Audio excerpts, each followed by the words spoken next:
The thunderous crack of a gunshot tore through the afternoon silence of Redemption Springs, Arizona. As Penelope Taylor ducked behind a water trough, her heart pounding against her ribs like a wild Mustang. It was 1878, and the small mining town that had been her home for the past 2 years was suddenly as hostile as the scorching desert that surrounded it. "You've got till sundown, Miss Taylor." Sheriff Hiram Wallace bellowed from the doorway of his office, his voice carrying across the dusty Main Street. "After that, I can't guarantee your safety." Sweat trickled down Penelope's neck as she clutched her small valise to her chest. At 24, she'd already endured more than most women twice her age, orphaned at 16, working as a schoolteacher in towns across the territory, and now accused of a crime she hadn't committed. The theft of the mining payroll had left the town in an uproar, and someone needed to be blamed. As the newest resident without family connections, Penelope had become the perfect scapegoat. "I didn't take that money," she whispered to herself, her knuckles white around the handle of her bag that contained everything she owned in the world. "God as my witness, I didn't."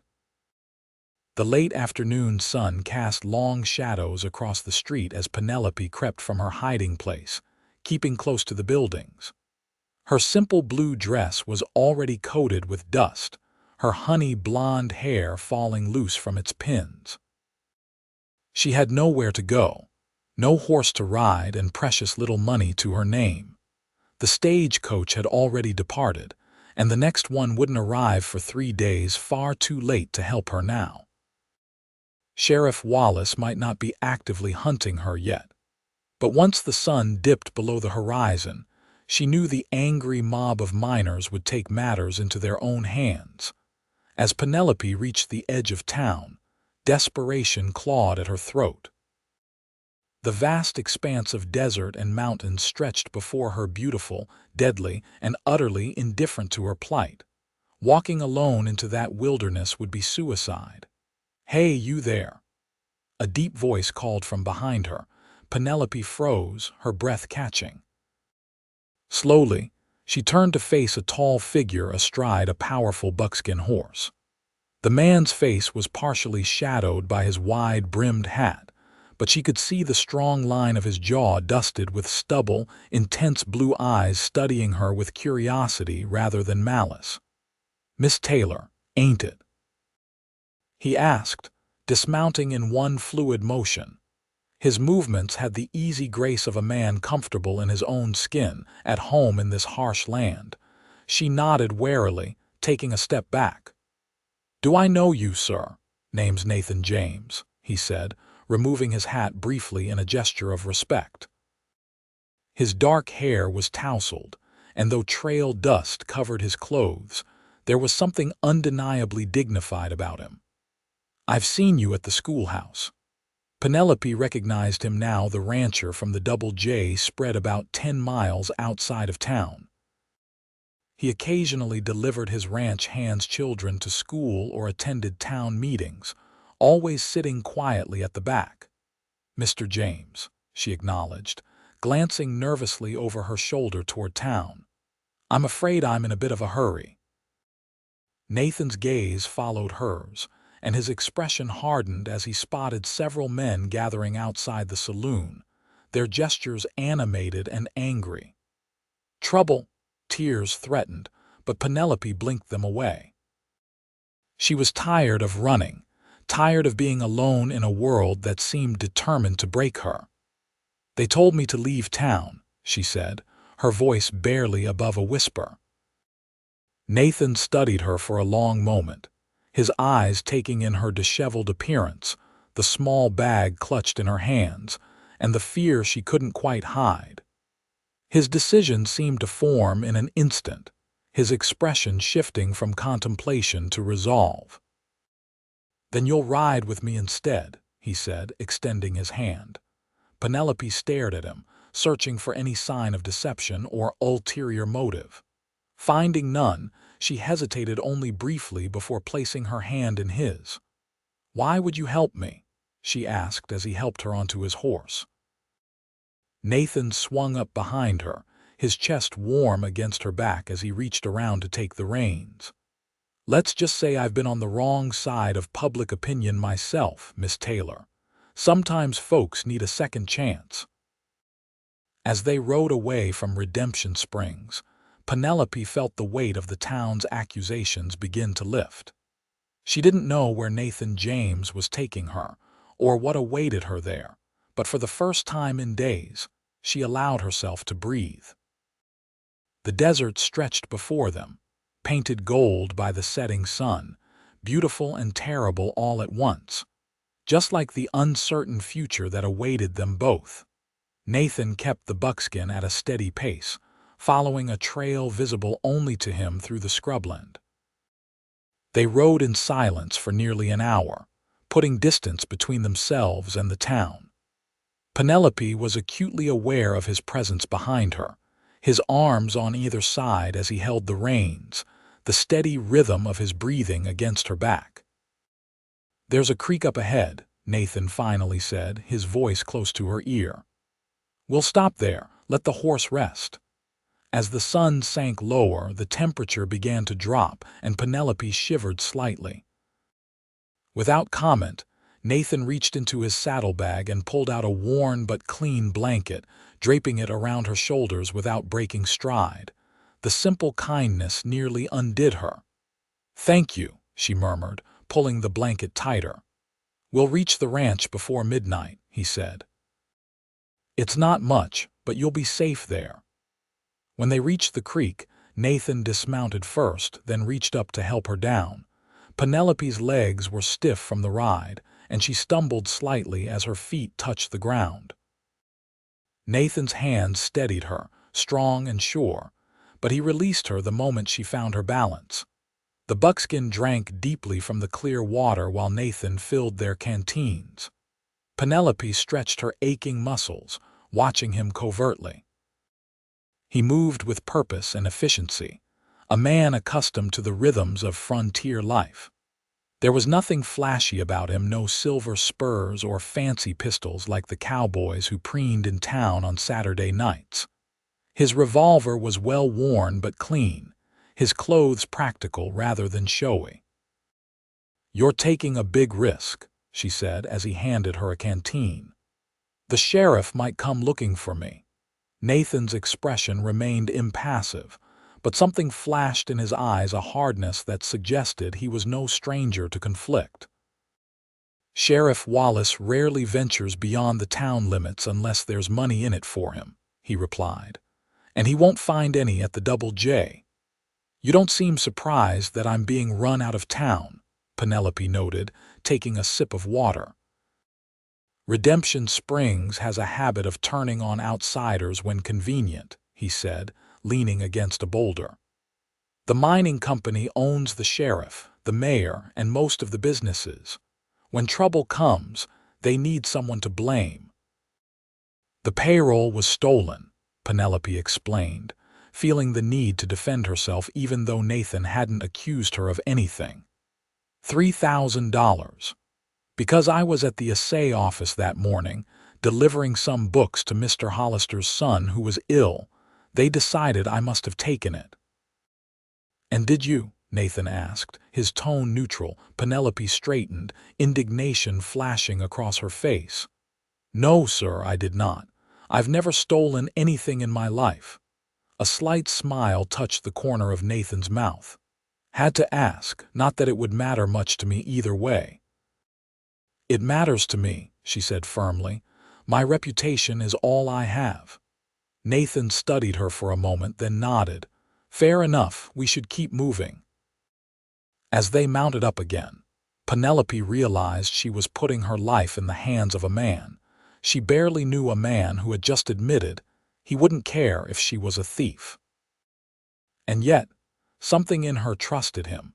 Perhaps because he'd been honest when he could have simply told her what she wanted to hear. The sun had fully set by the time they reached the Double J Ranch, the path illuminated only by moonlight and the stars scattered like diamond dust across the vast Arizona sky. The main house emerged from the darkness, a substantial log structure with a broad porch and several outbuildings nearby. A lantern burned in the window, a beacon in the wilderness. As they approached, the front door opened, and an older Mexican woman stepped onto the porch, her gray hair braided and wrapped around her head like a crown. "Señor Nathan," she called, relief evident in her voice. "We were growing worried." "Sorry to keep you up, Carmen," Nathan replied as he dismounted. "We have a guest." Carmen's dark eyes took in Penelope's disheveled appearance without judgment. "I will prepare the spare room," she said simply, turning back inside. Nathan helped Penelope down, her valise in his other hand. "Carmen Diaz has been with the ranch since my father's time. She runs the house and keeps us all in line." "Us?" Penelope questioned, following him toward the porch. "My foreman, Pete, lives in the bunkhouse with 3 hands," Nathan explained. "And Carmen's grandson Miguel helps with the horses.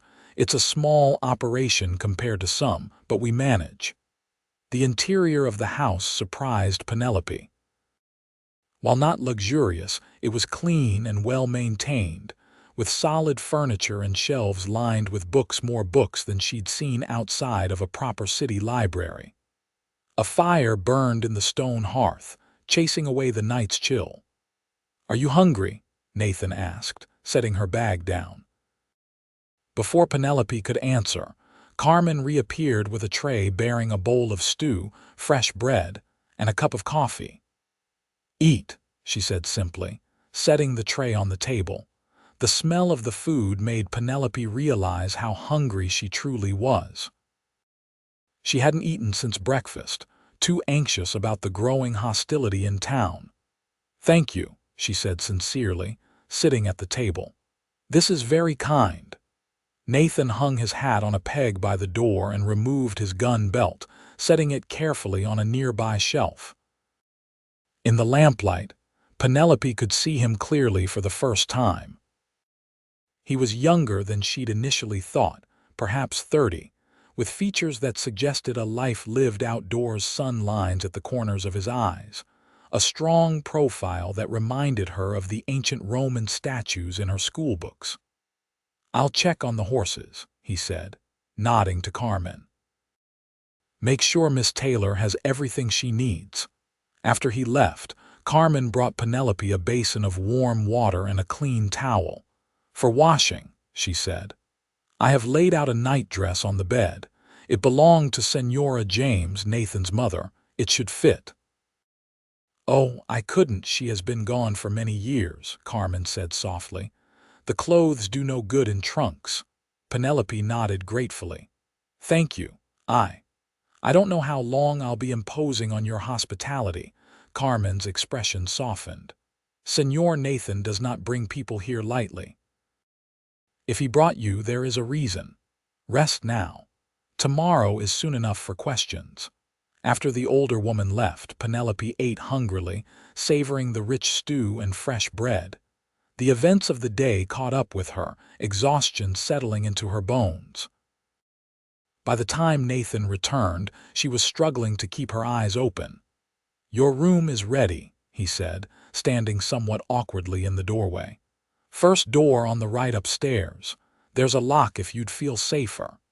The implication that she might fear him made Penelope pause. "I don't think that will be necessary, Mr. James." "Nathan," he corrected. "Out here formality seems a bit pointless." "Penelope then," she offered. He nodded. "Get some rest, Penelope. You're safe here." As she climbed the stairs to her room, Penelope wondered at the strange turn her life had taken in just a few hours. That morning, she had been a schoolteacher with a modest but respectable position. Now she was a fugitive, sheltered by a rancher she barely knew, miles from civilization. The room Carmen had prepared was simple but comfortable, with a brass bed covered in a colorful quilt, a washstand, and a small dresser. True to her word, a cotton nightdress was laid out on the bed, faded but clean. A window overlooked the ranch yard, and beyond it, The vast wilderness stretched to the horizon, silvered by moonlight. Penelope changed, washed her face and hands, and climbed into bed.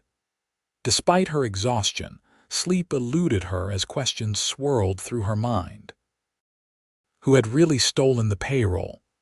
Would Sheriff Wallace pursue her?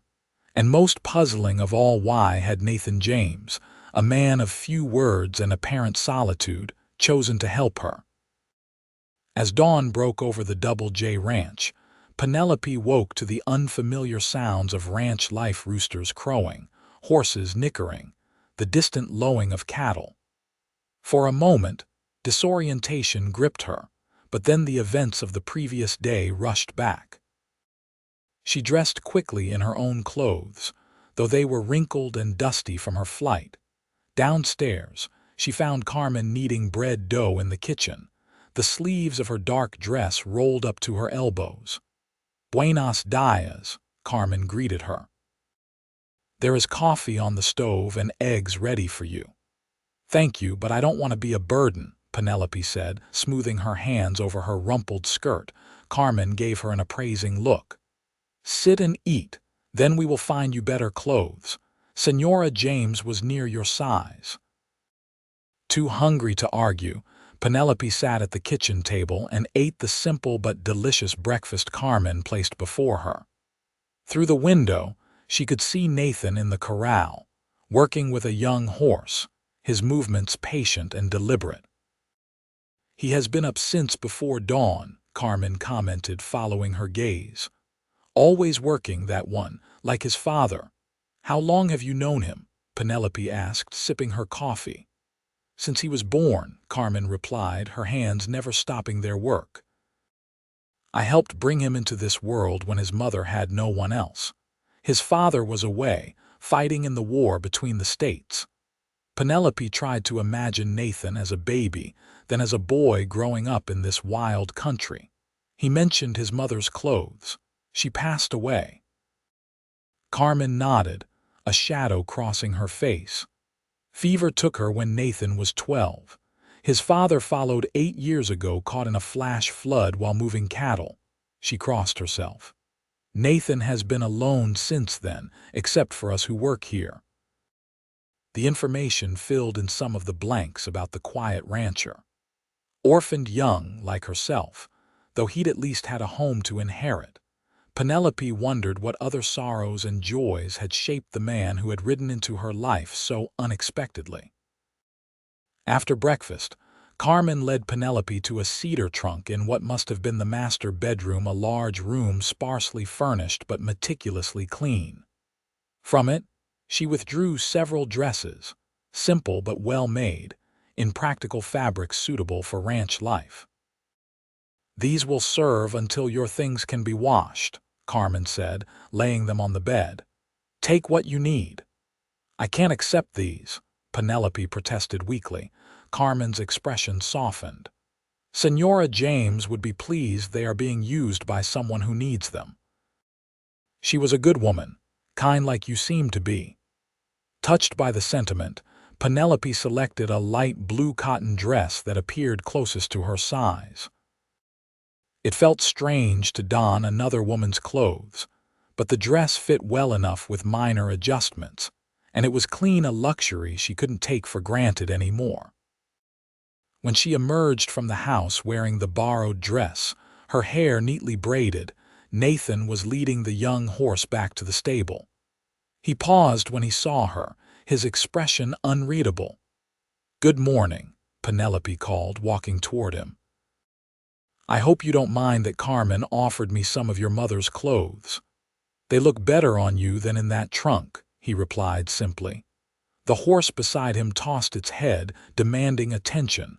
Nathan stroked its neck absently. "Did you sleep well?" "Better than I expected to," she admitted. "Mr. James Nathan, I need to thank you properly for what you did yesterday. You took an enormous risk helping me." He shrugged. "Seemed like the right thing to do. Nevertheless, I'm grateful. And I want you to know I won't impose on your hospitality for long, once I figure out where to go." "Where will you go?" he asked, his tone genuinely curious. Seems to me a school teacher without references will have a hard time finding work in these parts. The reality of her situation hit Penelope anew. Without a letter of character from her previous employer, no respectable school would hire her. The accusation of theft would follow her to any nearby town. I hadn't thought that far ahead, she admitted. Nathan handed the horse's lead to a young man who had approached Miguel. Penelope assumed and gestured for her to walk with him. "You're welcome to stay here until things cool down," he said as they strolled toward a stand of cottonwood trees near the creek that ran behind the house. "Carmen seems pleased to have another woman around. That's very generous, but I can't just—" Penelope struggled to articulate her concerns. "People will talk if I stay here unchaperoned." A wry smile touched Nathan's lips. "The nearest neighbor is 15 miles away, and they're not the gossiping type. Besides, Carmen is a better chaperone than any city matron." They reached the creek, where a fallen log provided a natural bench overlooking the water. Nathan motioned for her to sit, then remained standing, skipping a flat stone across the creek's surface with practiced ease. "Why are you doing this?" Penelope asked, watching him. "You don't know me." Nathan was silent for a long moment, selecting another stone from the creek bed. "10 years ago, I was accused of something I didn't do," he finally said, his voice level. "A man was shot in Tucson. I happened to be in the wrong place at the wrong time with the wrong last name. What happened? I spent 3 months in jail before they caught the real shooter." His jaw tightened at the memory. "No one stood up for me except my father, who mortgaged this ranch to hire a lawyer from back east." Understanding dawned on Penelope. "So you're helping me because you know what it's like to be falsely accused?" Nathan nodded, skipping another stone. This one bounced 5 times before sinking. "Sometimes people just need someone to believe them." The simple statement touched something deep within Penelope. Since her parents' deaths, she had been largely alone in the world, making her own way through determination and hard work. To have someone believe in her innocence without question or demand for proof was a gift she hadn't expected. "Thank you," she said softly, "for believing me." Nathan finally sat beside her, leaving a respectful distance between them. "I've got a proposal for you, Miss Taylor." "A proposal?" Penelope repeated, suddenly wary. He must have caught her tone because he quickly clarified. "A business arrangement. Carmen's eyesight isn't what it was, and we've got 3 children on the ranch who aren't getting any schooling. Miguel's boy and 2 of my hand's kids. Might be 4 soon if Pete's wife has her baby." "You're offering me a teaching position?" Penelope asked, surprised. "Room, board, and a small wage," Nathan confirmed. "In exchange for teaching the children and helping Carmen with the accounts. I can figure the basics, but proper bookkeeping." He shrugged, never had the knack for it. The offer was unexpected but not unwelcome. It would provide her shelter and purpose while she determined her next steps. Yet something in his demeanor made her hesitate. "There's more to this, isn't there?" she asked directly. Nathan's blue eyes met hers, and for the first time he seemed slightly uncomfortable. "Having a respectable woman here, a school teacher, might help with something else I'm trying to do." "And what's that?"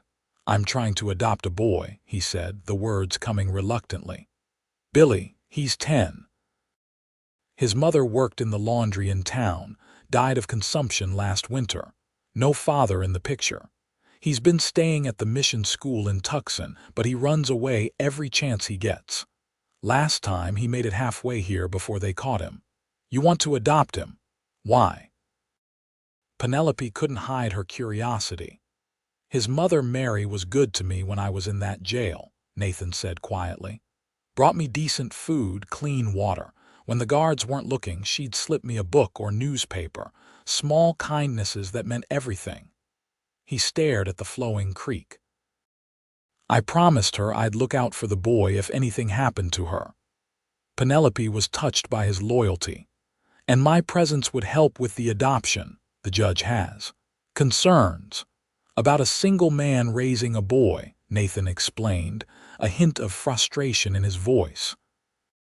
Seems to think a proper household needs a woman's influence.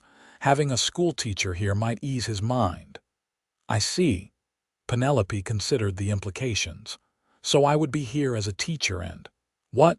A surrogate mother figure. Nothing improper, Nathan hastened to add. Just your presence on the ranch. Your own room, your own life.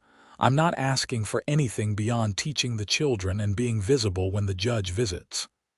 He stood abruptly, as if uncomfortable with the conversation. Think about it. No rush to decide. As he walked away, Penelope remained by the creek, mulling over the unexpected offer. It solved her immediate problems of shelter and employment, but it also entangled her in Nathan's life and his quest to fulfill a promise to a woman who had shown him kindness. It was a strange arrangement, yet somehow fitting in this wild country where conventional rules often gave way to practical necessity. And there was something about Nathan James, his quiet integrity, his straightforward manner that made her inclined to trust him. By evening, her decision was made.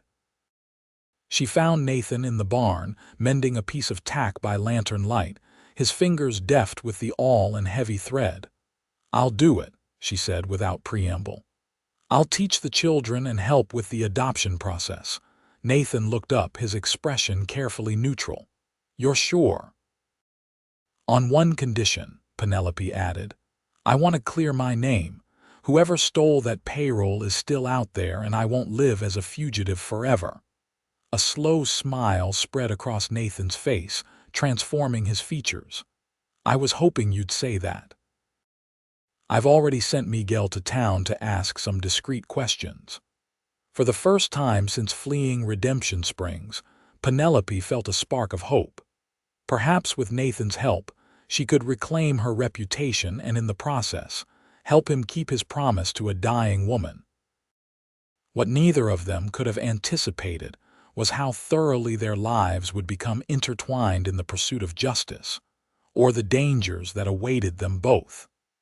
The following days established a rhythm that brought unexpected comfort to Penelope's disrupted life. Each morning, she rose with the sun and helped Carmen prepare breakfast for Nathan and the ranch hands.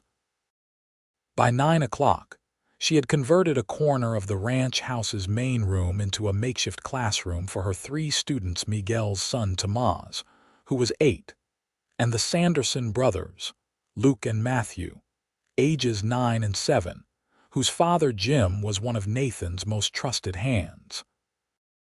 The children were bright and eager, if somewhat behind in their formal education. Penelope found herself enjoying the challenge of tailoring lessons to their individual needs, away from the rigid expectations of a town school board. In the afternoons, she assisted Carmen with household tasks and began organizing the ranch's ledgers, which had been neglected since Nathan's father died. The satisfaction of bringing order to the chaotic columns of figures gave her a sense of purpose beyond mere survival. Nathan himself remained something of a mystery. He worked from dawn until dusk, moving cattle, mending fences, training horses, the endless tasks of a working ranch. Their paths crossed at mealtimes and occasionally in the evenings, when they might share coffee on the porch, watching the sunset paint the desert in impossible colors. These quiet moments of conversation revealed a man of surprising depth and intelligence, self-educated through his father's extensive library. A week after her arrival, Penelope was hanging laundry in the yard when she saw a cloud of dust approaching from the direction of town. Her heart seized with momentary panic. Had Sheriff Wallace come for her after all? Nathan emerged from the barn, rifle in hand, his stance alert but not alarmed. "Stay by the house," he instructed calmly. "It's probably just Miguel returning." Sure enough, as the rider drew closer, Penelope recognized Carmen's grandson. He dismounted in a fluid motion, his young face serious as he spoke rapidly to Nathan in a mixture of Spanish and English. "What news?" Penelope called, unable to contain her anxiety. Nathan gestured for her to join them. "Miguel's been asking around town like we discussed. Tell Miss Taylor what you told me," he instructed the young man. Miguel removed his hat respectfully. "The miners are still angry, señorita, but some are starting to ask questions." The new payroll arrived, but the foreman at the mine, Mr. Whitaker, he is acting strange, drinking heavily in the saloon, spending freely. "Whitaker," Penelope frowned. "He was one of the loudest, accusing me of the theft." "Often the guilty shout the loudest," Nathan observed. "There's more," Miguel continued. "Sheriff Wallace and Mr. Whitaker had a big argument behind the saloon yesterday. My cousin Rosa works in the kitchen there. She overheard part of it. The sheriff was demanding more money." Penelope and Nathan exchanged a glance. "So the sheriff and the mine foreman may have been working together," she said slowly. "Wouldn't be the first time Wallace has been involved in something shady," Nathan replied. "But suspicion isn't proof." "We need evidence," Penelope agreed, her mind racing. "Something that ties them directly to the theft." Nathan rubbed his jaw thoughtfully. "The money itself would be the best proof. If they're smart, they've hidden it somewhere, not carrying it around. Or they've already spent it," Penelope pointed out. $3,000 is a lot to spend quickly in a town like Redemption Springs without raising eyebrows, Nathan countered. "And if Whitaker's arguing with Wallace about money, they probably still have most of it. So we need to find where they've hidden it," Penelope concluded. "But how?" Miguel cleared his throat. "There is one more thing, senor. Rosa says Mr. Whitaker has rented a room at the boarding house, even though he has a house at the mine. He keeps it locked, goes there every evening but doesn't sleep there." Nathan's expression sharpened with interest. "Perfect place to stash stolen money. We need to get into that room," Penelope said decisively. Nathan raised an eyebrow. "You're not going back to that town, Penelope. It's too dangerous." She lifted her chin stubbornly. "It's my reputation at stake. Besides, a woman might raise less suspicion at a boarding house than a man trying to break in." "No one's breaking in anywhere," Nathan said firmly. "That would make us no better than them. We need a legitimate way to access that room." Their debate was interrupted by the arrival of a wagon carrying Pete, Nathan's foreman, and his very pregnant wife, Sarah. Sarah's face was drawn with pain, her hands clutching her rounded belly. "The baby's coming," Pete called urgently as he pulled the wagon to a halt. "Started early this morning, but something ain't right. She needs help." Carmen rushed from the house, taking immediate command of the situation. Within minutes, Sarah was settled in the downstairs guest room with Carmen and Penelope attending her while the men were banished to the porch. "It's turned wrong," Carmen murmured to Penelope after examining Sarah. "The baby is not head down as it should be." Penelope had assisted at births before, a common expectation for a female teacher in remote areas, but this complication was beyond her experience. "Can you turn it?" she whispered. Carmen's weathered face was grave. "I will try, but we may need a doctor if the baby does not turn easily." Hours passed in a tense vigil. Despite Carmen's skilled attempts, the baby remained stubbornly positioned wrong and Sarah's strength was flagging. By sunset, it was clear they needed professional help. "The nearest doctor is in Redemption Springs," Carmen told Nathan when he came to check on their progress. "If we do not get help soon, we may lose them both." Nathan's jaw tightened as he processed this information.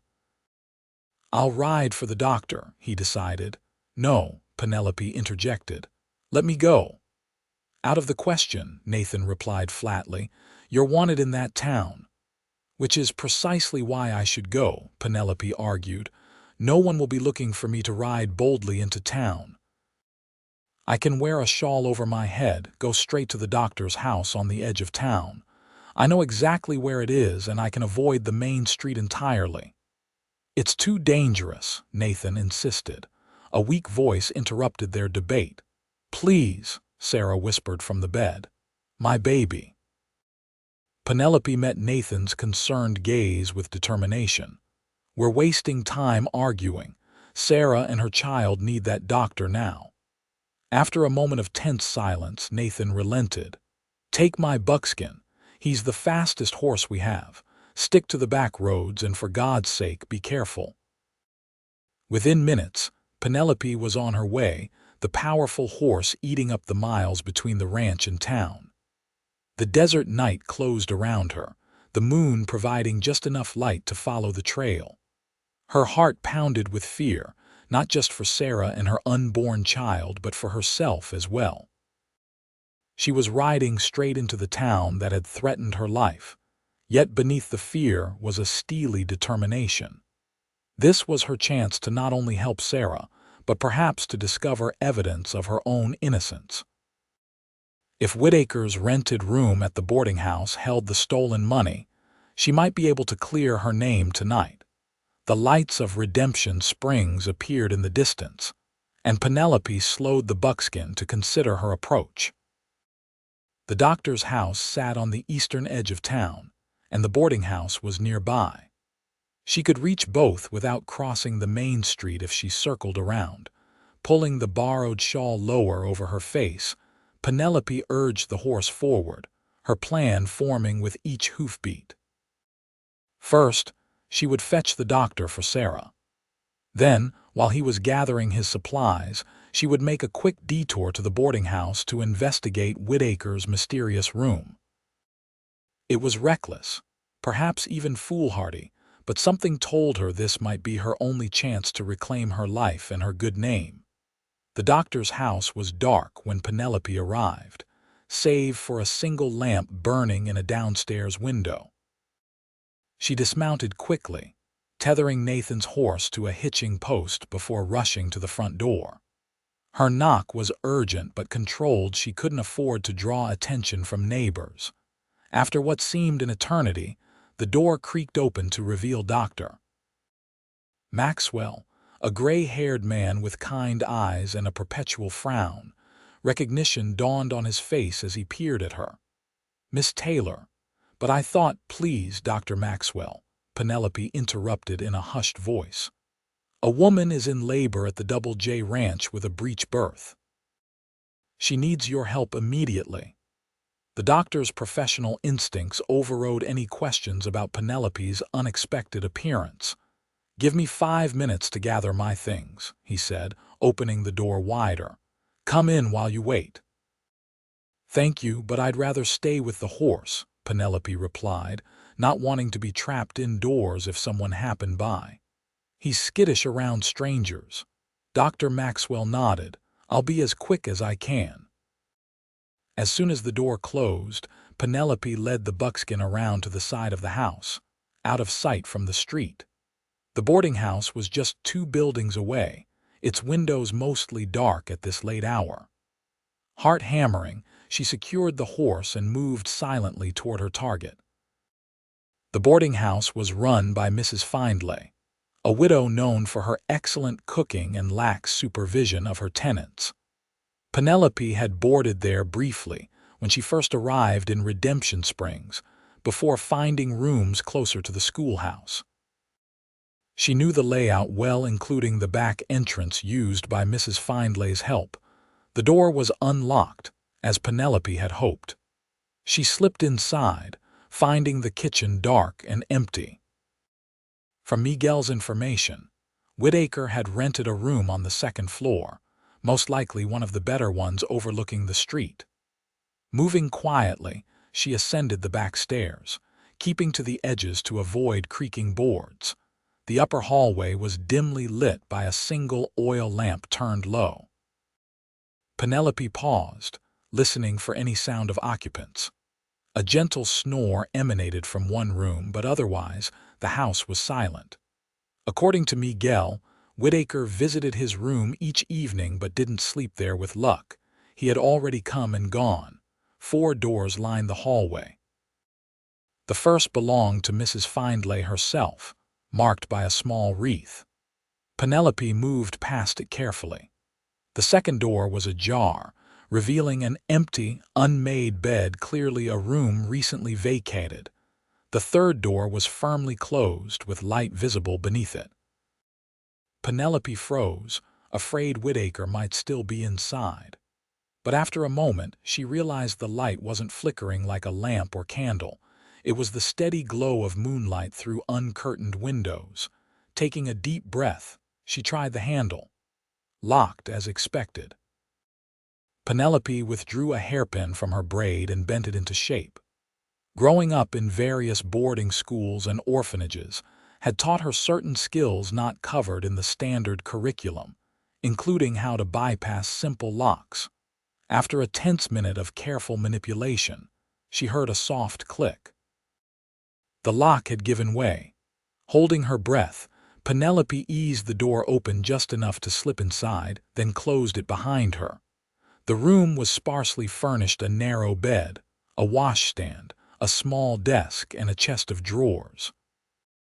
Moonlight streamed through the window, providing enough illumination to see without risking a lamp. Penelope moved methodically, checking the obvious hiding places first: under the mattress, behind the drawers, inside the washstand. Nothing. Frustration mounting, she turned her attention to the floorboards. In older buildings like this, loose boards often provided perfect hiding spots. She knelt, running her fingers along the seams, testing for any that might give way. Near the desk, one board moved slightly under pressure. Heart racing, Penelope worked her fingers into the gap and lifted. Beneath was a hollow space, and inside it a canvas bag. With trembling hands, she pulled out the bag and loosened its drawstring. Inside was money, stacks of bills tied with twine, far more than a mine foreman should legitimately possess. "I knew it," she whispered, quickly counting out a portion. The amount confirmed her suspicions. This had to be the stolen payroll. A noise in the hallway jolted her from her discovery. Footsteps approached, heavy and determined. Penelope hastily replaced the bag in its hiding place and slid the floorboard back into position. Looking around desperately for a hiding place, she dove beneath the bed just as the door handle turned. The door swung open and Boots stepped into the room. Not Whitaker's, she realized with a jolt of fear, but the heavier tread of Sheriff Wallace. From her hiding place, she could see only his feet and legs as he moved about the room. "Whitaker, you fool," he muttered to himself. "Can't even lock a door properly." The floorboard creaked as he knelt in the same spot Penelope had just vacated. She held her breath as he retrieved the canvas bag and opened it. "Not all here," he growled. "That double-crossing snake must be skimming." A sudden commotion from downstairs interrupted his count, voices raised in alarm, footsteps on the stairs. Wallace cursed, stuffing the bag into his coat and drawing his pistol. "Sheriff, you up there?" Mrs. Findlay's voice called. "There's been a sighting of that Taylor woman, Doctor." "Maxwell says she came to his house not 10 minutes ago." Penelope's blood ran cold. The doctor must have raised the alarm after she didn't return. "I'll be right there," Wallace called back, moving toward the door. As he turned, something fluttered from his coat pocket and drifted to the floor, a folded piece of paper.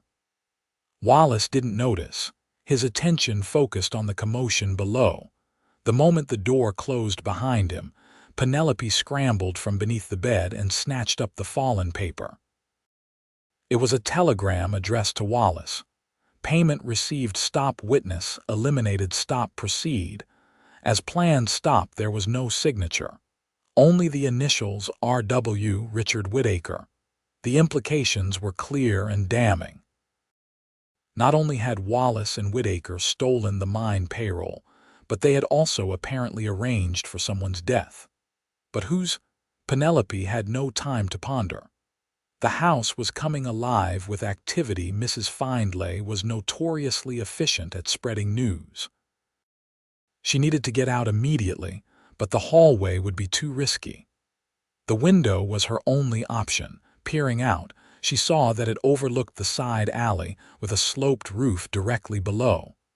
It wasn't an ideal escape route, but it was her only chance. Penelope tucked the telegram securely into her bodice, then climbed carefully out the window onto the roof. The shingles were slick with evening dew, making her descent treacherous. Near the edge, her foot slipped, and she slid the last few feet, barely managing to grab the rain gutter before plummeting to the ground below.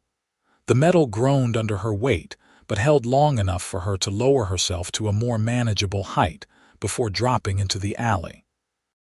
Pain shot through her ankle as she landed, but adrenaline pushed her forward. Behind her, she could hear shouts as the search for her began in earnest. Staying in the shadows, Penelope limped back toward the doctor's house, praying the buckskin would still be there. To her immense relief, both the horse and Dr. Maxwell waited at the hitching post, the doctor's medical bag secured behind the saddle. "Miss Taylor," he exclaimed when she emerged from the darkness. "Where did you— No time," she gasped, wincing as she put weight on her injured ankle. "We need to leave now. The whole town is looking for me." Dr. Maxwell didn't waste time with questions. He helped her onto the horse, then mounted behind her, taking the reins. "Hold tight," he instructed, urging the buckskin into a gallop. They left Redemption Springs behind, taking a different route than the one Penelope had used earlier. The doctor seemed to know the terrain well, guiding them through dry washes and along game trails that would be difficult to follow in the dark. "I don't understand what's happening," he said once they were safely away from town, "but I know you're no thief, Miss Taylor. I never believed those accusations for a moment." "Thank you," Penelope replied, touched by his faith. "And I have proof now the sheriff and Mr. Whitaker stole that money themselves." "That doesn't surprise me," Dr. Maxwell said grimly. "Wallace has been corrupt since he pinned on that badge. But can you prove it?" Penelope touched her bodice where the telegram was hidden. "I believe so. But first, we need to help Sarah." The remainder of their journey passed in tense silence, both focused on reaching the Double J as quickly as possible. The pain in Penelope's ankle had settled into a steady throb, but she pushed it from her mind. Sarah's needs were far more pressing than her own. They arrived at the ranch to find Nathan pacing the porch like a caged mountain lion. The moment he spotted them, he rushed to help Penelope dismount, his expression a mixture of relief and concern. "You're hurt," he observed immediately, noticing her wince as her foot touched the ground. "It's nothing," she insisted. "How is Sarah?" "Holding on," Nathan replied, leading the doctor inside. "Carmen's with her." Penelope followed them into the house, where Pete looked up from his vigil near the guest room door, his face haggard with worry. "Doc," he said simply, grasping Dr. Maxwell's hand in desperate gratitude. While the doctor attended to Sarah, Penelope pulled Nathan aside. "I found it," she whispered excitedly. "The stolen money, Wallace had it, and this." She withdrew the telegram from her bodice. Nathan read it quickly, his expression darkening. "A witness eliminated," he muttered. "What the hell does that mean?" "I don't know," Penelope admitted. "But it connects Wallace and Whitaker to something far worse than theft." From the guest room came the sudden, miraculous sound of a baby's cry. Pete's whoop of joy interrupted their conversation, and for the moment, the mystery had to wait. Sarah had safely delivered a healthy baby girl, despite the complications. As Dr. Maxwell emerged from the room, wiping his hands on a towel, he looked weary but satisfied. "Mother and child are doing well," he announced. "It was a close thing, but they'll both recover with proper rest." The relief in the room was palpable. Nathan clapped Pete on the shoulder while Carmen bustled about preparing tea and food for everyone. In the midst of the celebration, Penelope slipped away to the porch, needing a moment to process everything that had happened. The night was clear, stars blazing against the velvet sky. She sank onto the porch step, finally acknowledging the throbbing pain in her ankle and the trembling in her limbs as the evening's adrenaline began to ebb. The door opened behind her, and Nathan's quiet footsteps approached. Without a word, he sat beside her, close enough that she could feel the warmth of him against the cool night air. "That was a brave thing you did," he said after a moment. "Foolish, but brave." Penelope smiled tiredly. "Sometimes they're the same thing." Nathan nodded thoughtfully. "Doctor, Maxwell told me you nearly got caught. Said half the town was searching for you by the time you left." "It was worth the risk," she replied, touching the telegram in her pocket. "This proves Wallace and Whitaker were working together. But what does it mean about eliminating a witness?" "I'm not sure," Nathan admitted, "but I think we should find out before we take this to the authorities." He hesitated, then added, "The territorial marshal is an old friend of my father's. He's honest, unlike Wallace. We should take this to him, but first we need the whole story." Penelope nodded in agreement, then winced as she shifted and jarred her ankle. Nathan noticed immediately. "Let me see that," he said, gently lifting her foot into his lap despite her protests. His touch was surprisingly gentle as he removed her boot and examined the swollen ankle. "Not broken," he pronounced after careful examination, "but a bad sprain. You'll need to stay off it for a few days." "I can't," Penelope objected. "I have the children's lessons, and the children can survive a few days without formal education," Nathan interrupted, his tone brooking no argument. "You've done enough heroics for one night." As if to emphasize his point, he stood and in one fluid motion scooped her into his arms. Penelope gasped in surprise, automatically wrapping her arms around his neck for balance. "This isn't necessary," she protested, though without much conviction.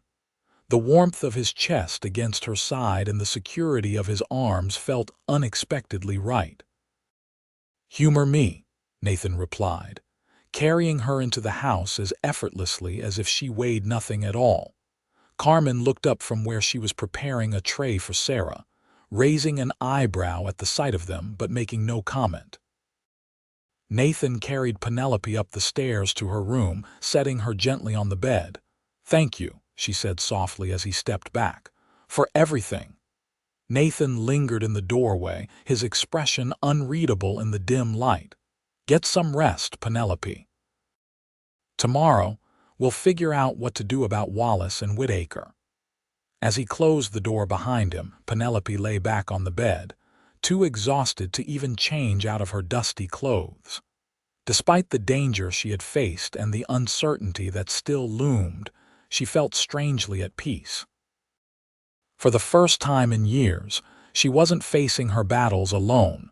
With that comforting thought, she drifted into a deep, dreamless sleep. The next few days passed in a blur of activity at the Double J Ranch. True to Nathan's prediction, Penelope's ankle kept her mostly confined to the house, though she insisted on continuing the children's lessons from a chair on the porch, her injured foot propped on a stool. Sarah and her baby daughter, named Carmen Rose after the two women who had helped bring her into the world, were recovering well under Dr. Maxwell's care. The doctor had chosen to remain at the ranch rather than return to town, partly to monitor his patients and partly, Penelope suspected, to avoid questions about his role in her escape. On the third morning after their adventure in Redemption Springs, Nathan found Penelope in the ranch office, poring over old newspapers he had collected from nearby towns. "Looking for something specific?" he asked, leaning against the doorframe. Penelope glanced up, pushing a strand of honey-blonde hair behind her ear. That telegram mentioned a witness being eliminated. I'm trying to find any reports of deaths, disappearances, or accidents that might fit. Any luck? She shook her head in frustration. Nothing obvious. A few minor accidents, but nothing that seems connected to Wallace or Whitaker. Nathan crossed to the desk, scanning the scattered papers. Maybe we're thinking too literally. Eliminated could mean discredited or run out of town, not necessarily killed. Penelope considered this. Like what happened to me. Exactly, Nathan replied. And you were a witness. You were at the assay office the morning of the theft. But I didn't see anything suspicious, Penelope protested. I was only there for a few minutes to drop off books for Mr. Hollister's son. Maybe you saw something without realizing it, Nathan suggested. Or maybe they thought you did. The idea sent a chill through Penelope. Had she narrowly escaped a fate worse than exile? She recalled the morning in question, trying to remember every detail. There was nothing unusual, she said slowly. Mr. Hollister was helping a customer. Whitaker was there, waiting to speak with him, and there was a stranger, a man I didn't recognize, wearing a suit. A stranger, Nathan's interest sharpened. Did you hear his name? Penelope closed her eyes, concentrating. No, but Mr. Hollister seemed to know him. They spoke briefly about mining investments. Nathan began sorting through the newspapers with new purpose. When exactly was the payroll stolen?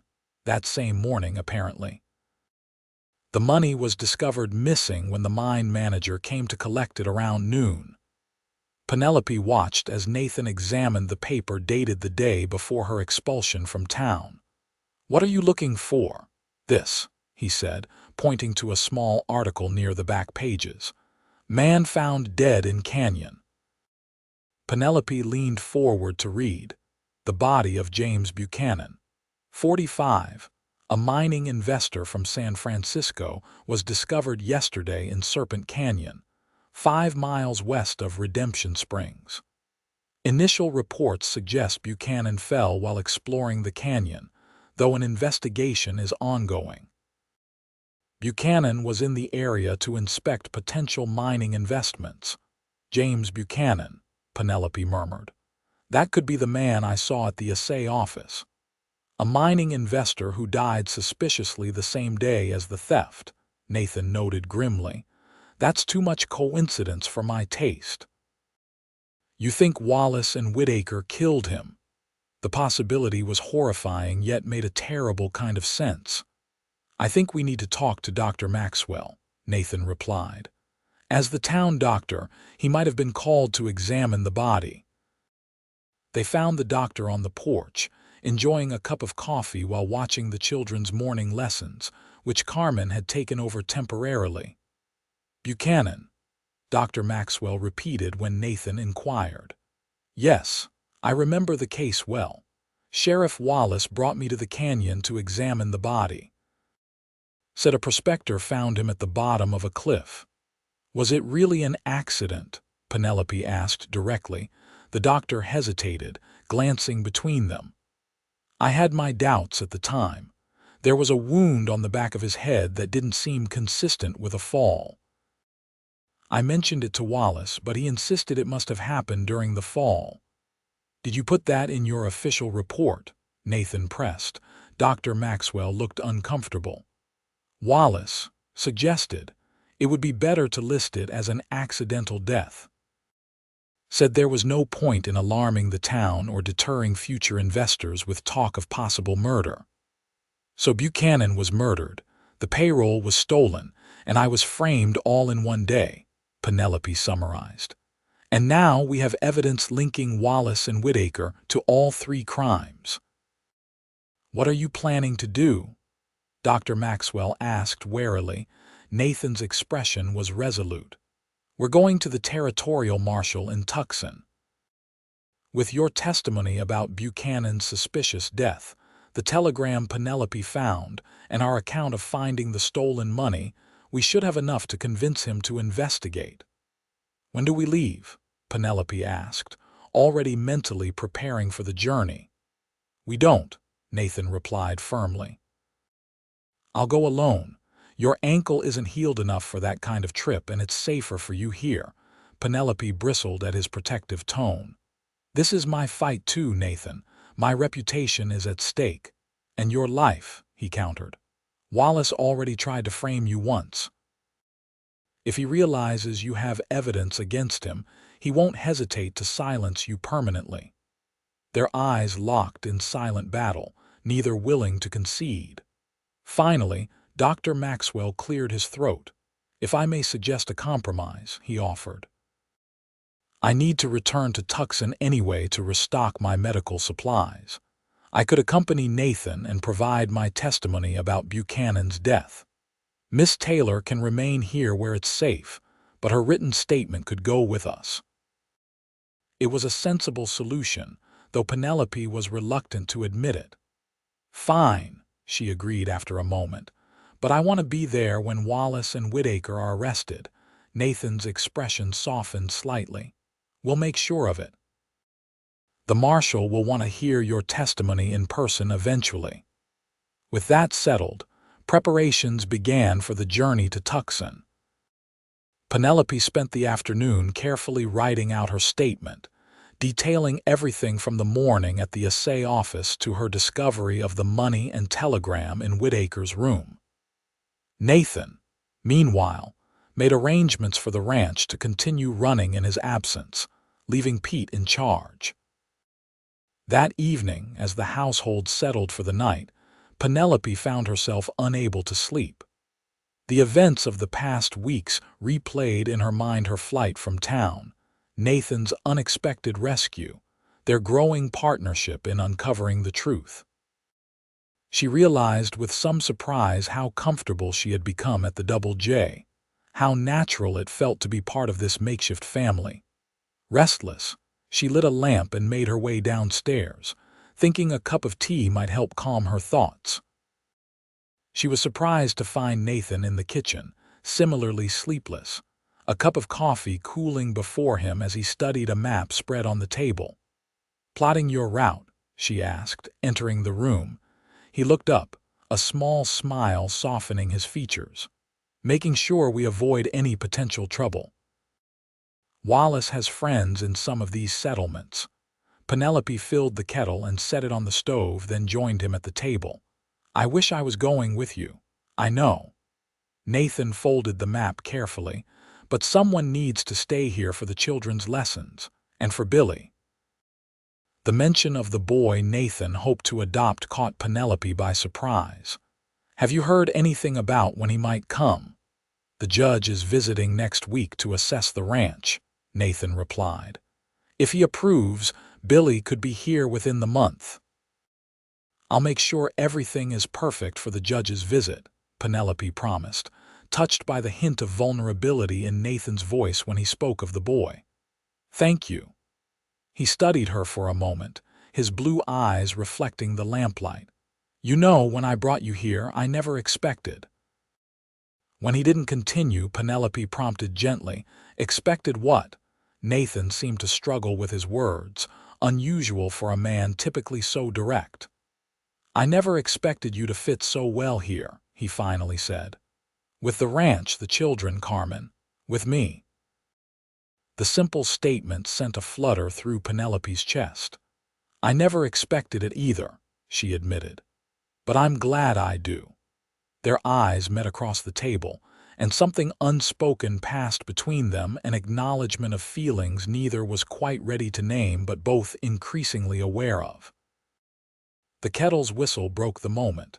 Penelope rose to prepare her tea, conscious of Nathan's gaze following her movements. When she returned to the table, the atmosphere had shifted back to practicality. "I should be gone no more than a week," Nathan said, spreading the map again. "Doctor Maxwell knows the fastest routes, and the marshal should act quickly once he sees the evidence." Penelope nodded, sipping her tea. "And when you return, we'll finally have justice." "Justice," Nathan agreed, and a fresh start. The words hung between them, laden with possibility. A fresh start for Penelope, cleared of false accusations. A fresh start for Nathan, with Billy joining the household. And perhaps, though neither said it aloud, a fresh start for them together. As dawn broke over the ranch, Penelope stood on the porch watching Nathan and Dr. Maxwell make final preparations for their journey. The doctor's buggy was loaded with their supplies and evidence, the horses well rested and eager to be off. Nathan approached her for a final farewell, his expression serious. "Remember, if there's any trouble, I know," Penelope interrupted with a small smile. "Pete has his rifle ready, Miguel is watching the trails, and Carmen probably has a shotgun hidden somewhere in the kitchen." That earned a chuckle from Nathan. "Smart woman." "Be careful," she said, suddenly solemn. "Wallace is dangerous, and you'll be traveling with evidence that could send him to prison."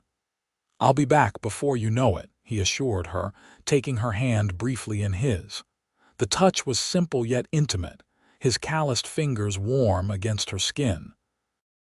As she watched them drive away, Penelope felt a curious mixture of hope and apprehension.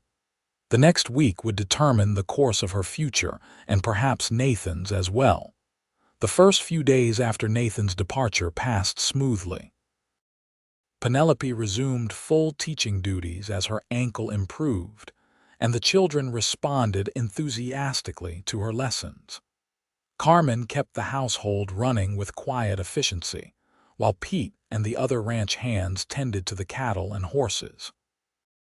On the fourth day, as Penelope was reading to the children on the porch, Miguel rode in at a gallop, his expression urgent. "Riders coming," he announced breathlessly. 4 men armed, Sheriff Wallace is leading them. Penelope's heart leaped into her throat. "How far?" 20 minutes, maybe less. They're moving fast." Penelope made a swift decision. "Carmen, take the children inside. Pete, Miguel, get everyone ready. They can't take us by surprise." While Carmen ushered the protesting children into the house, Penelope limped inside to retrieve the rifle Nathan had shown her how to use. Her hands were steady as she loaded it, her mind clear despite the danger. Whatever Wallace intended, she would not be a passive victim again. Pete organized the ranch hands, positioning them around the house and barn with clear lines of sight. By the time dust on the horizon announced the approaching riders, the Double J was as prepared as it could be. Penelope stood on the porch, rifle in hand, as 4 horsemen rode into the yard. Sheriff Wallace led the group, his badge gleaming in the sunlight. Behind him rode Whitaker and 2 deputies Penelope didn't recognize. "That's far enough," Pete called from his position by the corral. "State your business, Sheriff." Wallace reined in his horse, his gaze fixed on Penelope. "My business is with the fugitive harbored on this property. Miss Taylor is wanted for theft and now breaking and entering." "I have no intention of going anywhere with you, Sheriff," Penelope replied, her voice stronger than she felt. "Not until Marshal Jenkins arrives from Tucson to investigate your activities." A flicker of uncertainty crossed Wallace's face. "What are you talking about?" "We know about the payroll theft," Penelope said clearly. "We know about James Buchanan's murder. And we have proof of your involvement in both." Wallace's expression hardened. "You're bluffing." "Am I?" Penelope countered. "Nathan and Dr. Maxwell left for Tucson 3 days ago with all the evidence, including the telegram from Whitaker about eliminating a witness." At this, Whitaker visibly paled. "You said no one would find that telegram," he hissed at Wallace. "Shut up, you fool," Wallace snapped, but the damage was done. Penelope pressed her advantage. "The territorial marshal is probably already on his way. Your only sensible option is to leave this property immediately." For a tense moment, it seemed Wallace might order an attack despite the clear disadvantage. His hand hovered near his pistol as he surveyed the determined faces of the ranch hands, each armed and ready. "This isn't over," he finally growled, wheeling his horse around. "Come on, boys. We'll deal with this properly." As they rode away, Penelope's knees nearly buckled with relief. Pete was at her side instantly, taking the rifle from her trembling hands. "That was some fine talking, Miss Taylor," he said admiringly. "But they'll be back, and likely with more men." "I know," Penelope agreed grimly. How long until Nathan could return with the marshal? 3 days at the earliest, Pete calculated. We need to be ready for trouble before then. Preparations began immediately. The ranch hands constructed makeshift barricades around the house and barn. Supplies were gathered, weapons cleaned and loaded, and a constant watch established. Sarah and her baby were moved to the most protected room in the house, while the children were kept close under Carmen's watchful eye. That night, as Penelope checked on the sleeping children, Carmen joined her in the hallway. "You were brave today," the older woman said quietly. "Senor Nathan would be proud." "I'm afraid I've put everyone in danger," Penelope confessed. "Wallace won't give up easily." Carmen's weathered face showed no fear. "This land has seen trouble before.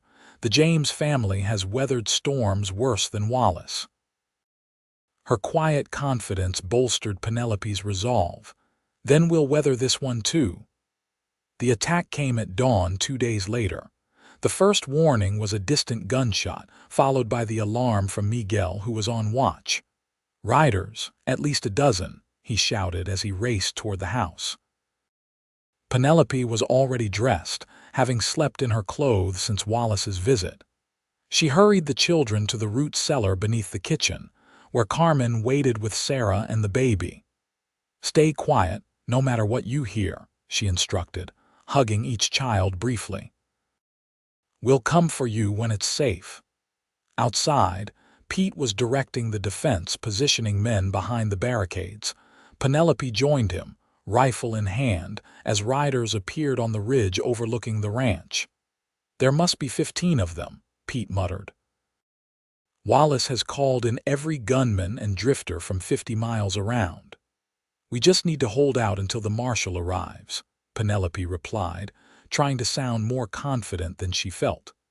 The standoff began with Wallace riding forward, stopping just beyond rifle range. "This is your last chance, Miss Taylor," he called. "Surrender yourself and the evidence, and no one else needs to get hurt." "You're the only criminal here, Wallace," Pete shouted back. "The territorial marshal is already on his way with a warrant for your arrest." Wallace's response was a signal to his men, who spread out to surround the ranch. The first shots were fired moments later, bullets pinging off the barricades and thudding into wood. The ranch hands returned fire with disciplined restraint, conserving ammunition. Penelope fired only when she had a clear shot, her hands steady despite the chaos around her. The lessons Nathan had given her in target shooting were proving invaluable. The gunfire continued sporadically through the morning, neither side gaining a clear advantage. Wallace's men were reluctant to charge the well-defended ranch buildings, while the defenders were too outnumbered to break the siege. By noon, the situation had reached a stalemate. The attackers withdrew to the ridge to regroup, leaving 2 wounded men behind. Penelope used the lull to check on the children and distribute water to the defenders. "We're holding our own," Pete reported when she reached his position behind an overturned wagon. "But we're running low on ammunition. If they mount a serious charge, we might be in trouble." Penelope surveyed the ridge where Wallace's men were gathered. "They seem reluctant to risk a direct assault." "For now," Pete agreed. "But Wallace is desperate. Men like that get dangerous when cornered." As if to prove his point, movement on the ridge caught their attention. One of Wallace's men was carrying something toward the edge, a burning torch. "They're going to try to smoke us out," Penelope realized with horror. set fire to the grassland around the ranch. It was a dangerous tactic, especially in the dry conditions, but effective. If the grass caught fire, the flames would quickly spread to the ranch buildings. "We need to create a fire break," Pete decided, already calling to the nearest hands. "Cut a line between us and the ridge, burn it controlled before they can set the whole place ablaze." It was risky but necessary. While half the defenders maintained their positions, the others grabbed shovels and axes to clear a strip of ground between the ranch and the approaching danger. They had barely begun when the first flaming arrows arced down from the ridge, landing in the dry grass. Spots of fire bloomed immediately, spreading with alarming speed. "Faster!" Pete urged as they worked frantically to complete the fire break. Penelope grabbed a shovel, ignoring the pain in her ankle as she helped clear the ground. Sweat streamed down her face, her lungs burning from the growing smoke. The fire spread in a semicircle around the ranch, the crackling flames growing higher as they devoured the parched grass. Through the shimmer of heat, Penelope could see Wallace and his men watching, waiting for the fire to drive them out. Just as the flames reached the hastily constructed fire break, a new sound cut through the roar of the fire hoofbeats, many of them, approaching fast from the east. "Riders coming." Miguel shouted from his lookout position. For a moment, Penelope feared Wallace had brought reinforcements. Then she saw the distinctive blue uniforms of the U.S. cavalry, followed by a group of men in civilian clothes led by a tall figure on a familiar buckskin horse. "It's Nathan," she cried, relief flooding through her. "And the marshal," the newcomers thundered toward the ranch, splitting to circle around the fire. Wallace and his men, caught by surprise, scattered in disarray. Some fled immediately, while others, including Wallace himself, turned to face the new threat. Gunfire erupted again, but it was brief and one-sided. Outflanked and outnumbered, Wallace's remaining men quickly surrendered. The sheriff himself made a desperate attempt to escape, galloping toward the western trail, but 2 cavalry troopers cut him off. As the soldiers secured the prisoners and helped extinguish the remaining fires, Nathan rode directly to where Penelope stood, leaping from his horse before it had fully stopped. "Are you all right?"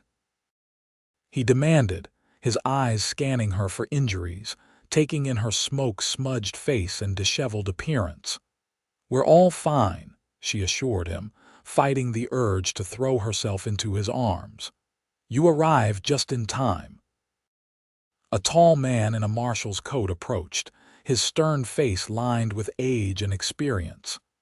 "Miss Taylor, I'm Marshal Jenkins. Looks like you've had quite a reception committee." "Marshal," Penelope acknowledged with as much dignity as she could muster in her current state. "I believe you'll find Sheriff Wallace has much to answer for." "So I've been told," Jenkins replied. "Dr. Maxwell and Mr. James here have provided quite a compelling case against him. Your written testimony was most helpful as well." As the marshal moved away to supervise the prisoners, Nathan turned back to Penelope, his relief giving way to concern. "Wallace could have killed you all. I never should have left." "We handled ourselves just fine," Penelope replied with a tired smile. "Though I'll admit, your timing was impeccable." Nathan's expression softened. "I pushed the marshal to move quickly once he saw the evidence. Then we met the cavalry patrol on the road. They were already looking for Wallace on suspicion of corruption." Penelope suddenly remembered the children and women sheltering in the root cellar. "I need to tell Carmen and the others it's safe to come out." Together, they went to retrieve the hidden group.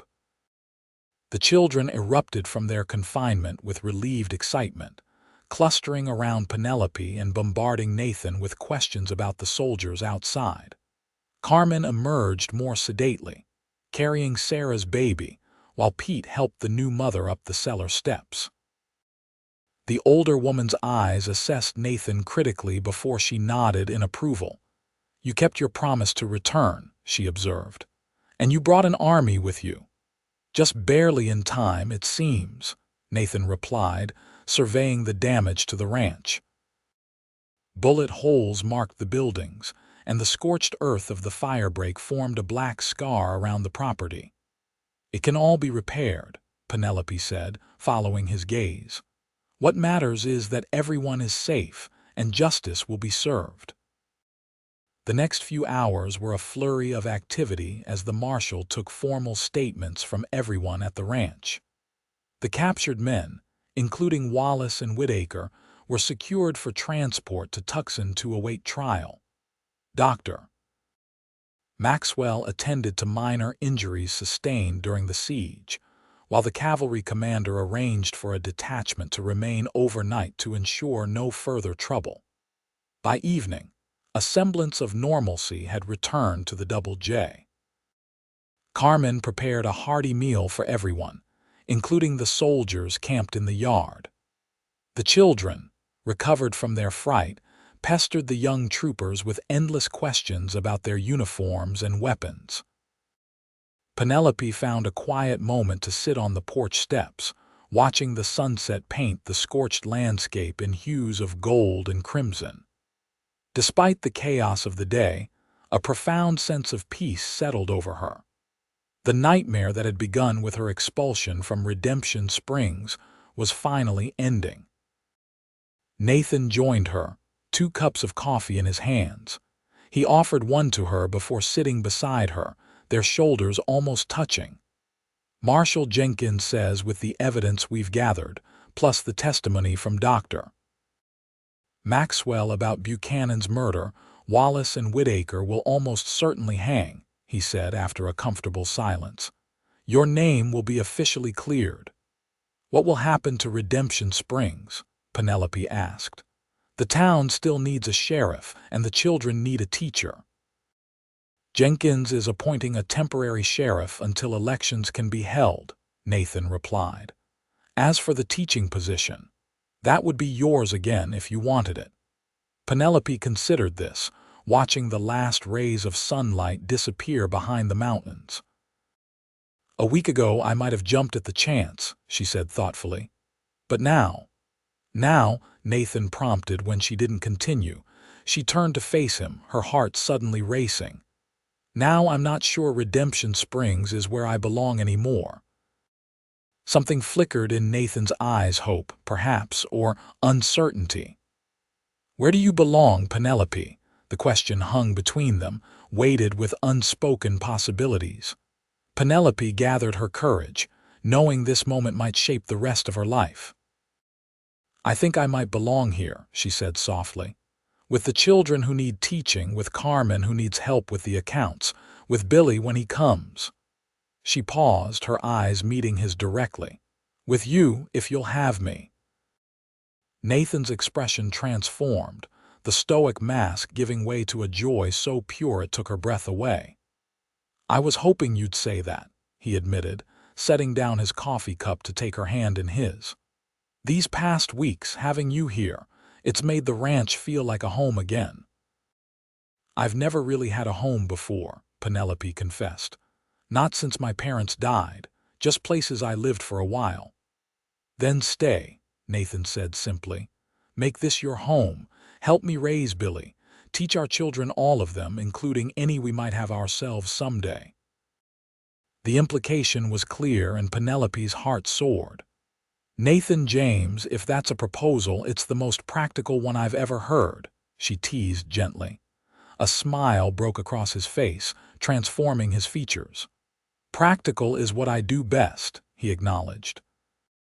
"But this," he leaned forward, one hand gently cupping her cheek as his lips met hers in a kiss that was anything but practical.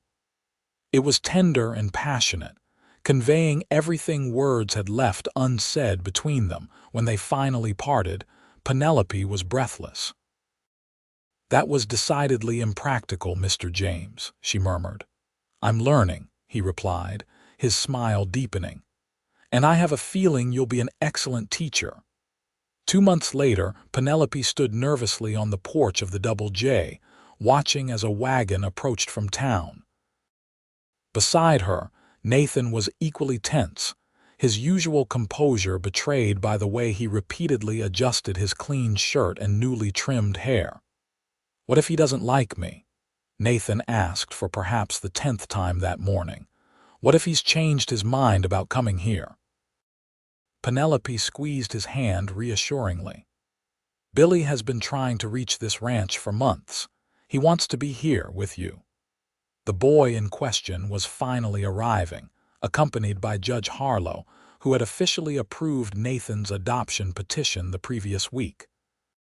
The journey had been delayed by the trials of Wallace and Whitaker, where Billy had been required to testify about his mother's interactions with the former sheriff. As the wagon drew closer, Penelope could make out a small figure seated beside the judge, a thin boy with dark hair that needed cutting and clothes that had seen better days. "There he is," Nathan said softly, and the emotion in his voice made Penelope's heart swell.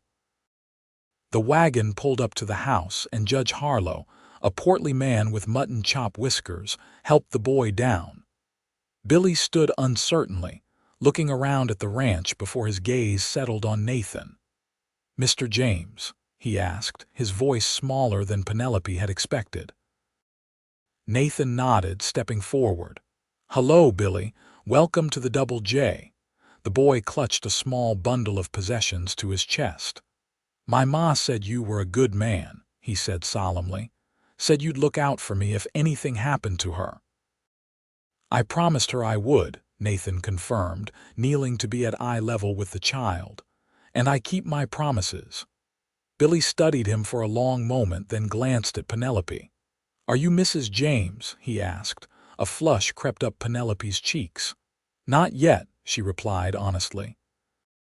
"But I will be in 2 weeks. I'm Miss Taylor for now." "She's going to be your teacher," Nathan explained, "and, well, your mother if that's all right with you." The boy considered this information seriously. "Do I have to call you Ma?" he asked Penelope. She shook her head, smiling. "You can call me Penelope until you're comfortable with anything else." This seemed to satisfy him. He turned back to Nathan. "My ma said you have horses. Can I learn to ride?" The tension in Nathan's shoulders visibly eased. "I'd be happy to teach you. We have a gentle pony that would be perfect for starting out." Billy's face lit up with the first genuine smile they'd seen from him. "Can I see him now?" Judge Harlow chuckled, climbing down from the wagon with a leather folder tucked under his arm. "Perhaps we should complete the paperwork first, young man. Then you'll be free to explore your new home properly." The official process was brief but meaningful. Nathan signed the final adoption papers with a steady hand, officially becoming Billy's legal guardian. When it was done, Judge Harlow shook his hand solemnly. "Mary would be pleased," the judge said, referring to Billy's mother. "She always spoke highly of you, even before her illness." While Nathan showed Billy to the barn to meet his new pony, Penelope invited the judge inside for refreshments.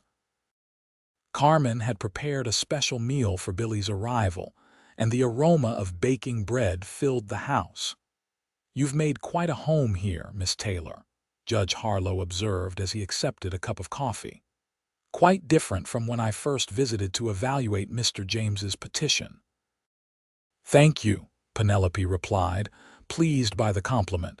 "It's become home to me very quickly." The judge nodded thoughtfully. "I must admit, I had reservations about approving the adoption for a single man, despite Mr. James's excellent character. Your presence here was a significant factor in my decision." "I'm glad," Penelope said sincerely. "Billy deserves a stable home and a family who loves him. And soon enough, he'll have that officially," the judge noted with a smile. "I understand I'm to return in 2 weeks to perform a wedding ceremony." Penelope nodded, unable to suppress her own smile at the thought. "Just a small gathering. Family and close friends. The best kind," Judge Harlow agreed. After all the excitement with Wallace and the trials, I imagine you're both ready for some peace and quiet." "More than ready," Penelope affirmed. "Although with a 10-year-old boy and 3 other children to teach, I'm not sure how quiet it will be." Their conversation was interrupted by the sound of excited voices outside. Penelope looked out the window to see Nathan leading a small pony around the corral with Billy perched on its back, his face alight with joy. "I should be on my way," Judge Harlow said, finishing his coffee. "Let the boy settle in without an old man hovering about." After the judge departed, Penelope joined Nathan and Billy at the corral.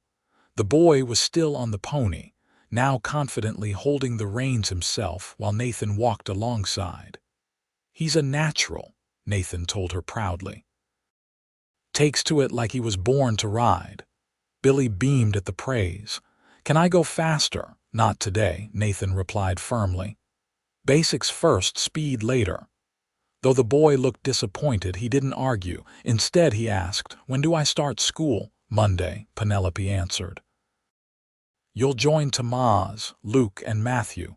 They're looking forward to meeting you." Billy's expression turned serious again. "Will they like me?" The boys at the mission school didn't much.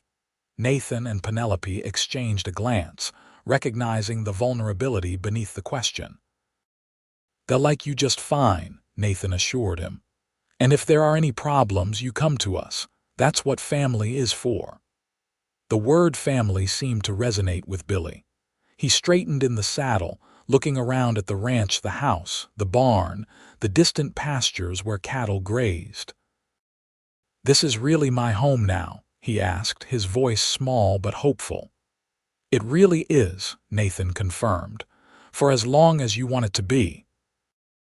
That evening, after Billy was settled in his new room, the one next to Nathan's that they had spent weeks preparing, Penelope and Nathan sat on the porch, watching the stars emerge in the vast Arizona sky. "He's going to be fine," Penelope reassured Nathan, leaning against his shoulder. "He's already asking questions about everything on the ranch." "I never thought I could care so much about someone so quickly," Nathan admitted. "The moment I saw him standing there with the judge, looking so small and brave, it was like my heart expanded." Penelope smiled, understanding perfectly. That's what love does. It makes room for more without diminishing what was already there. Nathan turned to face her, taking both her hands in his. "2 weeks seems like an eternity to wait to make you my wife," he said softly.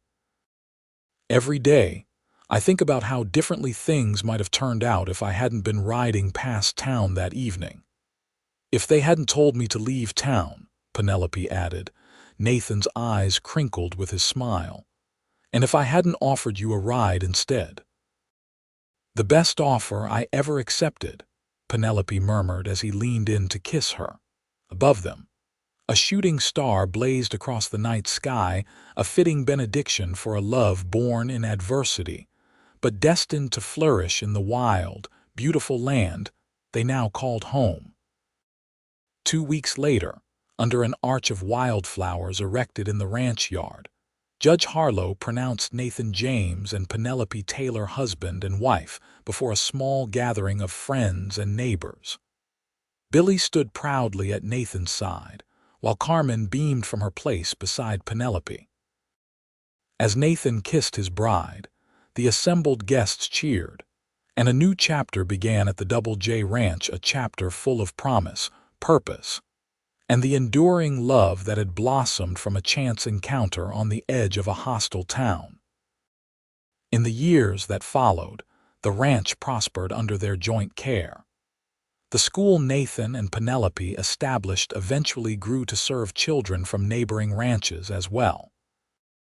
Billy thrived in his new home, developing into a fine young man with his adoptive father's integrity and his adoptive mother's love of learning.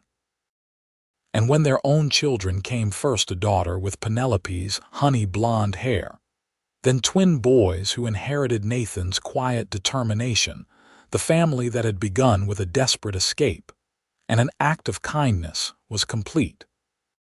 Sometimes, on quiet evenings when the work was done and the children asleep, Penelope and Nathan would sit on the porch and marvel at the journey that had brought them together. From "they told me to leave town" to a life richer than either had dared to dream, it was a story neither would ever tire of remembering.